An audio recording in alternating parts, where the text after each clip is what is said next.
Voici à quoi ressemble Kiev une fois la nuit tombée depuis le début du mois d'octobre. Les frappes russes sur les infrastructures énergétiques provoquent des coupures de courant. Quand l'électricité est rétablie, elle ne peut pas alimenter tous les quartiers en même temps. Alors à l'approche d'un nouvel hiver, chacun s'organise, comme Nitro. Grâce à une batterie de secours qu'il cache dans un placard, il peut vivre à peu près normalement. Avant d'installer ça, c'était très dur. Pourtant, depuis le début de la guerre, mon cerveau s'est habitué à l'obscurité. Les coupures de courant font partie de notre quotidien. Mais l'hiver, sans chauffage, c'est vraiment plus compliqué. À un autre étage, Nitro donne des cours de danse quand c'est possible. Ce soir-là, ses élèves ont pu en profiter. Le courant a été rétabli à temps. Les coupures d'électricité se font davantage sentir quand on habite au-delà du 15e étage. Quand ça arrive, on ne voit plus rien. On est dans le noir et il fait très froid.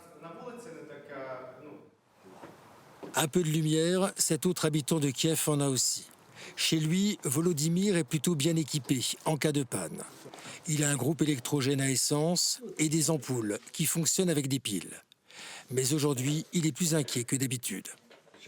L'hiver s'annonce très rude, alors il vaut mieux faire des économies d'énergie et de chauffage. Il faut pourtant pouvoir alimenter le réfrigérateur et les radiateurs. Avoir Internet et un téléphone portable en état de marche, c'est moins important, surtout quand les ressources du pays se raréfient. Près de Kiev, une centrale thermique. Elle a presque été entièrement détruite par un bombardement russe il y a 10 jours.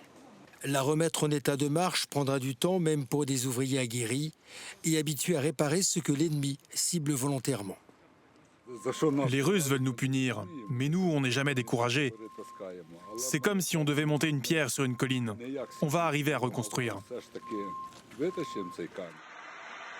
Une autre centrale électrique est visée par une frappe russe.